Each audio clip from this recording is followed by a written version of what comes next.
JD রান্নাঘরে আপনাদের সবাইকে স্বাগত। আজকে যে রান্না করব, প্রথমে জানাই সবাইকে শুভ সকাল। সকাল যদিও না, অনেকটা বেলাই হয়ে গেছে, 9টা সাড়ে 9টা বাজে, সাড়ে 9টা বাজে। আজকে রান্না করব এই যে ছেঁচড়ার তরকারি।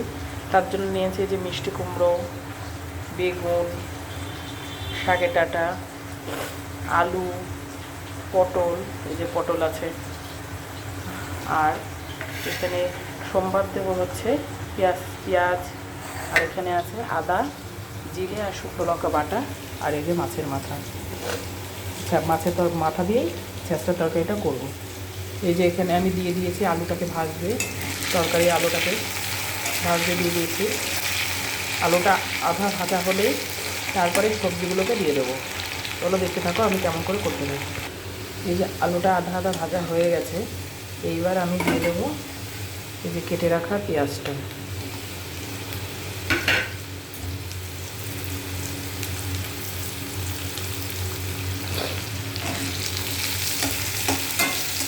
যেহেতু আমি এখানে মাছের মাথা দিচ্ছি, এই জন্য পেঁয়াজটা সোমবার দেবো। তোমরা কে এরমভাবে ছেঁচড়া তরকারি খেয়েছো কমেন্ট করে জানাবে।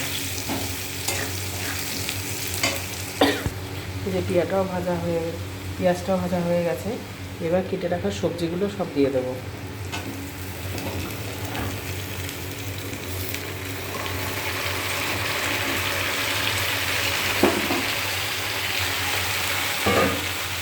এই যে এর মধ্যে টমেটো দিয়েছি, মানে সব কিছু মিশিয়ে আর কি তরকারিটা।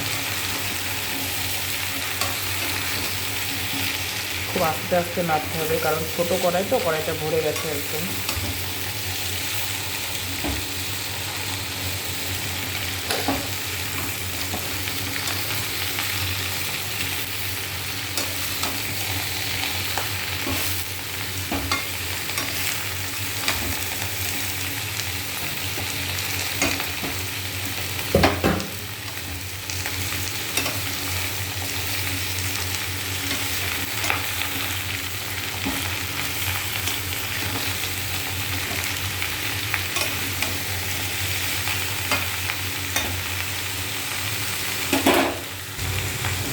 এবার এই যে লবণটা দিয়ে দেবো, লবণটা দিয়ে ঢাকা দেবো।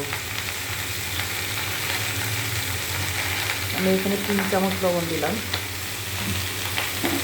পরে আবার দেখে আবার দেবো। লবণটা একটু নাড়াচাড়া দিয়ে দেবো, দিয়ে তারপর ঢাকা দেবো।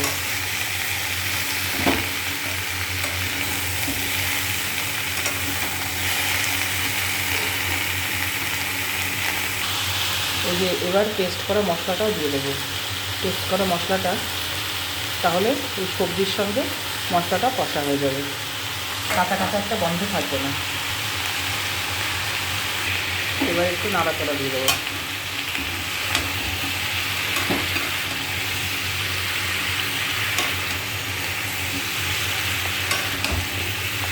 এই যে মশলাটাকে পুরো সবজির মধ্যে মিশিয়ে দিয়েছি, এইবার ঢাকা দিয়ে দেবো তরকারিটা সেদ্ধ হওয়ার জন্য। আবার ঢাকাটা তুলে দেবো, তুলে আবার একটু নাড়াচাড়া দিয়ে দেবো।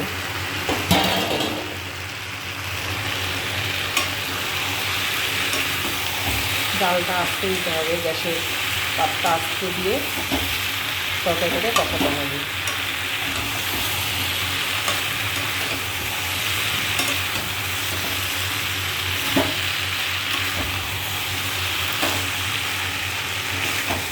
এখন আমি হলুদ দিয়ে দিই, সেদ্ধটা হয়ে গেলে তারপরে হলুদটা দেবো।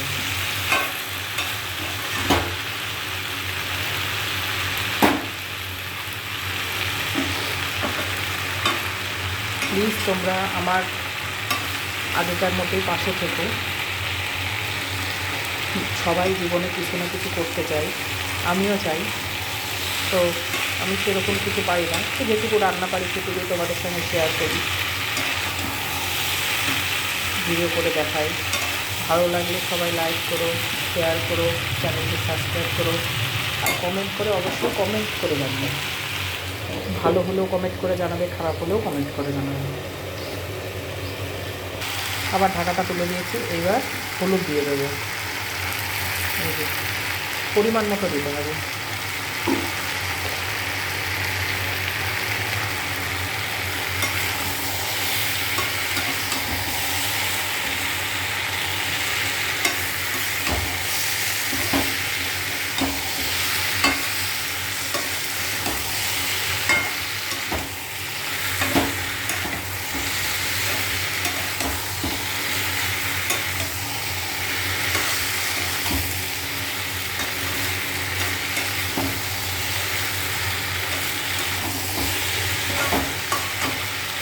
এবার এই যে ভেঙে রাখা মাছের মাথাগুলো দিয়ে দেবো। হ্যাঁ আসছি। মাছের মাথা দিয়ে দিয়েছি, এবার একটু নাড়াচাড়া দিয়ে দেবো।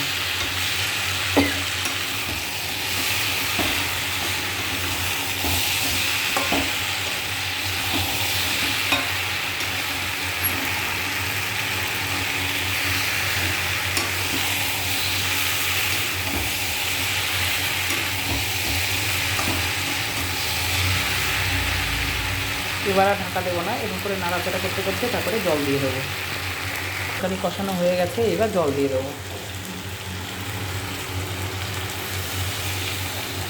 খুব বেশি জল দেবো না, তরকারিটা মজেই গেছে যেহেতু।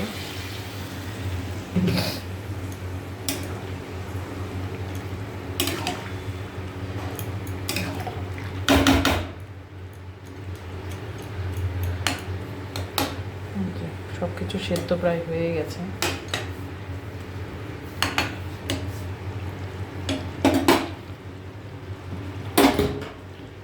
এই যে আবার আর একটু ঢাকা দিয়ে দেবো। এই যে আবার ঢাকাটা এবার তুলে দেবো, আর ঢাকা দিতে হবে না। খুব সুন্দর একটা কালার এসছে, এই দেখো তরকারিটা খুব সুন্দর ফুটছেও। এই জলটা শুকিয়ে গেলে নামিয়ে দেবো। বেশি ঘাটবো না, তাহলে তরকারির সবজিগুলো সব ভেঙে যাবে। প্লিজ তোমরা কমেন্ট করে জানিও আমার এই রান্নাটা কেমন লাগলো তোমাদের।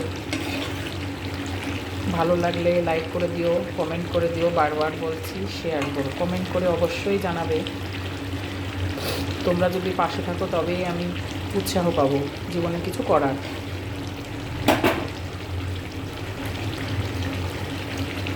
সবারই একটা এক্সপেক্ট থাকে, সবারই একটা আশা থাকে কিছু করতে, কিন্তু কেউ পারে কেউ পারে না। তো আমিও সেটাই, যেটুকু পারি সেটুকু চেষ্টা করছি। ভালো লাগলে প্লিজ প্লিজ কমেন্ট করে জানিও। এই যে চলে এসেছি।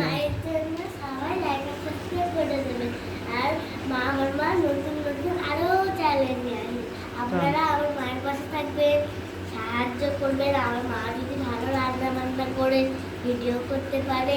নমস্কার। এই যে সামান্য একটু চিনি দেব, যাতে তরকারির স্বাদটা একটু ভালো লাগে। মিষ্টি কুমড়ো দেওয়া আছে এখানে, চিনি না দিলেও হয়, কিন্তু চিনিটা দিলে একটু স্বাদটা ভালো, নুন চিনি, নুন ঝাল মিষ্টির একটা ব্যালেন্সটা ভালো লাগে।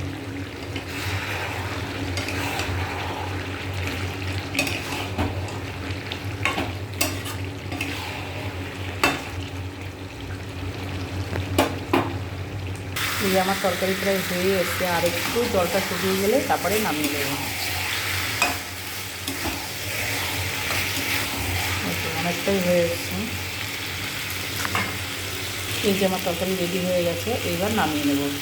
এই যে আমার রান্নাটা কমপ্লিট হয়ে গেছে, ছ্যাঁচড়ার তরকারি। এই যে তরকারিগুলো গোটা গোটাই রয়েছে, বেশি ঘেটে যায়নি। প্লিজ আমার এই রান্নাটা ভালো লাগলে আবারও বলছি লাইক কমেন্ট শেয়ার করে দেবে, চ্যানেলটি সাবস্ক্রাইব করবে আর পাশে থাকবে। ধন্যবাদ।